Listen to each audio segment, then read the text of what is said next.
नारद जी बोले कि हे नाथ, मृत्यु लोक के सब प्राणी अनेक अनेक योनियों में उत्पन्न होकर स्वयं के किए गए बुरे कर्म पाप कर्म से क्लेशित हो रहे, कष्ट भोग रहे हैं। हे महाराज, जिस छोटे उपाय से उनका क्लेश कष्ट दूर हो, वह उपाय मैं सुनना चाहता हूँ। भगवान बोलते हैं कि समस्त जनों पर कृपा तुमने बहुत ही अच्छा प्रश्न पूछा है। इसे करने से मनुष्य मोह से छूट जाए, मैं ऐसा उपाय करता हूँ, सुनो। हे नारद, जो व्रत तीनों लोकों में अति दुर्लभ है, वह आज आपके कहने से प्रकाशित कर रहा हूँ। वह श्री सत्यनारायण स्वामी का व्रत है। इसको विधि पूर्वक एकाग्र मन से करने से इस लोक में सुख और परलोक में मोक्ष मिलता है। यह सुनकर नारद जी बोले, इस व्रत का क्या फल है? पूर्व में किसने किया था? किस समय व्रत करना चाहिए? आप विस्तार पर कहिए। श्री भगवान ने कहा कि इसके करने से दुख शोक आदि का नाश, धन धान की वृद्धि और संतति की प्राप्ति, सर्वत्र विजय प्राप्ति होती है। इस व्रत में मनुष्य भक्ति श्रद्धायुक्त से विदिन सायंकाल में सत्यनारायण स्वामी की पूजा करे और भाई बंधु तथा ब्राह्मणों के साथ धर्म युक्त सवा से उत्तम नैवेद्य भोग लगावे। केले का फल, दूध, घी, गेहूं का चूर्ण सब को लावे। गेहूं का चूर्ण उपलब्ध न हो तो चावल का चूर्ण, खाड़ अथवा गुड़ मिलावे।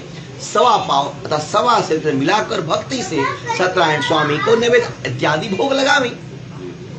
बांधवों के साथ कथा सुनकर ब्राह्मणों को दक्षिणा दे, उचित दक्षिणा दे। श्री सत्यनारायण स्वामी के प्रसाद को अपने भाई बंधु खाकर रात्रि में नित्य इत्यादि करें। तदंतर सब श्रोतागण श्री सत्यनारायण स्वामी का स्मरण करते हुए अपने अपने घर को जावे। इस प्रकार व्रत करने से मनोवांछित फल मिलता है।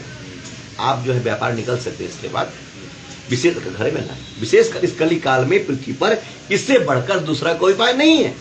हे नारद, जिन्होंने इस व्रत को पहले किया था वो कथा सुनिए। काशीपुरी में निर्धन सत्तानंद नामक एक ब्राह्मण क्षुधा पिपासा से दुखित पृथ्वी पर भिक्षा मांगने हेतु घूमता था। ब्राह्मण प्रेमी भगवान नारायण ने दुखित ब्राह्मण को देखकर बुरे ब्राह्मण का रूप धारण कर अति आदर से पूछा, बड़ा विनम्र भाव से पूछा, हे विप्र, किस कारण पृथ्वी पर आप घुमा करते हैं? यह हमारी सुनने की इच्छा है। यदि आपकी इच्छा हो तो ही कहे। Very good, nice.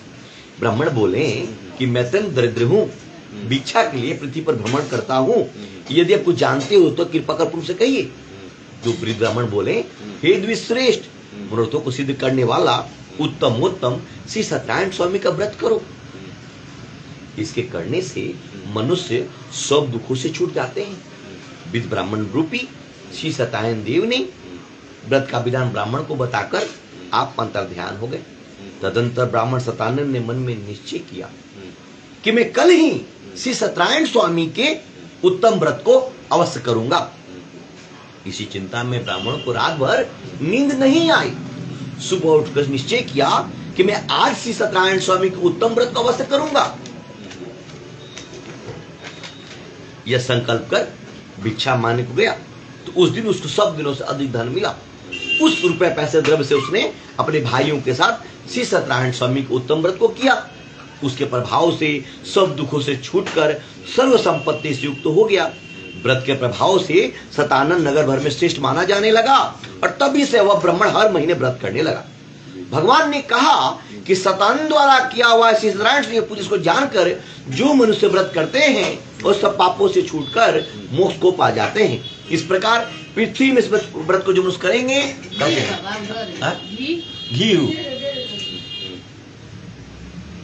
जो मनुष्य व्रत करता है वो सब पापों से छूटकर मोक्ष को पा जाता है। इस प्रकार पृथ्वी पर जो मनुष्य करेंगे उनका दुख वश हो जाएगा। इति द्वितीय समाप्त श्री सत्यनारायण स्वामी की, श्री वृंदावन बिहारी लाल की पुष्प वर्षा कीजिए। पुनः पुष्प लीजिए हाथों में अपने। तुम नहीं रखो लास्ट में एक बार। अतः तृतीय प्रारंभ बोली श्री सत्यनारायण स्वामी की जय। श्री वृंदावन बिहारी लाल की जय। सूजी बोलते हैं कि हे श्वणक, विष्णु ने जिस तरह कहा था वो तुमसे मैंने कहा। दूसरी बात जो पूछे थी, कुछ जिज्ञासा हो तो पूछो और मैं बताने के लिए तत्पर हूँ। सोनक जी बोले, हे सूजी, उस ब्राह्मण के बाद व्रत को किसने किया? ये सुनने की इच्छा है। सूजी बोले कि हे मुनियों, इस व्रत को केवल सुनिए। एक समय वह द्विज निज धर्मानुसार निज बांधव के साथ व्रत को करने उद्वत हुआ। उसी समय एक लकड़हारा वहां आया। भूख प्यास से पीड़ित काश लकड़ी के भार को बाहर में रख ब्राह्मण के घर में जाकर व्रत करते ब्राह्मण को देखा।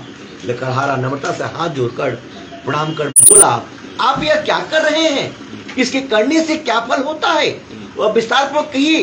ब्राह्मण बोले, मनोरथों को देने वाला, दुख को सुख नाश करने वाला, तो सिद्धि को देने वाला यह श्री सत्यनारायण स्वामी का व्रत है। इसके प्रसाद से यह धन दान आदि प्राप्त हुआ। यह सुनकर लकड़हारा बहुत ही प्रसन्न हुआ। प्रसाद को खाकर जल को पीकर वो भगवान श्री सत्यनारायण स्वामी का मन ही मन ध्यान करता हुआ अपने नगर को चला आया। आज लकड़ी बेचने से जो द्रव्य रुपए पैसे प्राप्त होंगे, उसी से मैं सदैव भगवान के उत्तम व्रत को वश करूंगा। ऐसा मन में विचार कर उस लकड़ी को सिर पर रखा। जहां धनी लोग रहते थे उस नगर में गया। उस लकड़हारे को भी दुगना द्रव्य रुपए पैसे प्राप्त हुए। अत्यंत प्रसन्न हो सुंदर केले के फल, शक्कर, दूध, घी, गेहूं का चूर्ण सबको सवारी लेकर घर में आकर अपने भाई बंधुओं को बुलाकर विधि से श्री सत्यनारायण स्वामी के उत्तम व्रत को किया। उस व्रत के प्रभाव से लकड़हारा धन पुत्र से युक्त हो गया।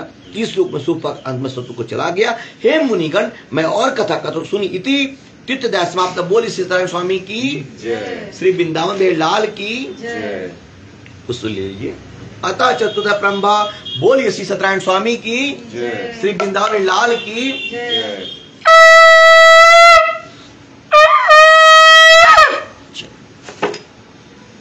सूजी ने कहा कि राजाओं में श्रेष्ठ उल्का मुख नामक एक जितेंद्रिय राजा था। वह सहदेव देव मंदिर जाया करता था। वो ब्राह्मणों को नित्य धन देकर संतुष्ट किया करता था। उसकी कमल के सदृश मुख वाली प्रमुग्धा पत्नी थी। वह अपनी स्त्री के साथ भद्रशिला नदी के तट पर श्री सदैव भगवान का व्रत करता था। उसी समय वहां एक बनिया आया। वाणिज्य के लिए बहुत धन से परिपूर्ण नाव को नदी के तीर पर लगाकर आप तट पर उतर गया। उन्हें पूजा होता है बबुआ, है घुमा।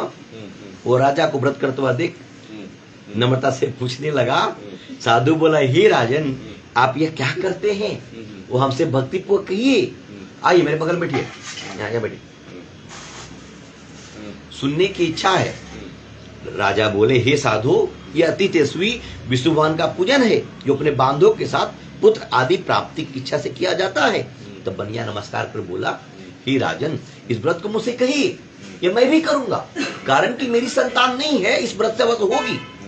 वह व्रत की विधि जानकर अपने घर में आकर अपने स्त्री धार्या पत्नी से यह इंसान व्रत कहा और ये संकल्प किया कि जब मेरे घर संतान होगी तब मैं अवश्य श्री सत्यनारायण स्वामी के उत्तम व्रत को अवश्य करूंगा।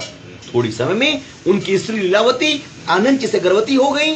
उन्होंने 10वें मास में निर्मल एक कन्या को उत्पन्न किया। जैसे शुक्ल पक्ष में चंद्रमा की ज्योति बढ़ती है, उसी तरह प्रतिदिन कन्या वृद्धि को प्राप्त हुई। अपनी स्त्री के साथ साधु बनिया ने कन्या का जात कर्म कर कलावती नाम रखा। माँ का नाम लीलावती, पुत्री का नाम कलावती।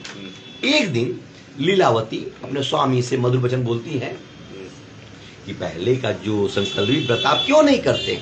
साधु बोले कि हे प्रिय, इसके विवाह के समय में इस व्रत को वश करूंगा। इस प्रकार स्त्री को समझाकर बुझाकर बाहर चले। इधर कलावती पिता के घर नित्य बड़ी होने लगी। एक दिन धर्म साधु बनियों ने सखियों से खेलती लड़की को विवाह के देख दूत को बुलाकर कहा कि विवाह के निमित्त कन्या के लिए योग्य वर खोज कर ले आओ। साधु की आज्ञा पर जल्दी जाइए, पंखा में बैठ जाइए बेटा, मैं आता हूँ थोड़ी देर में।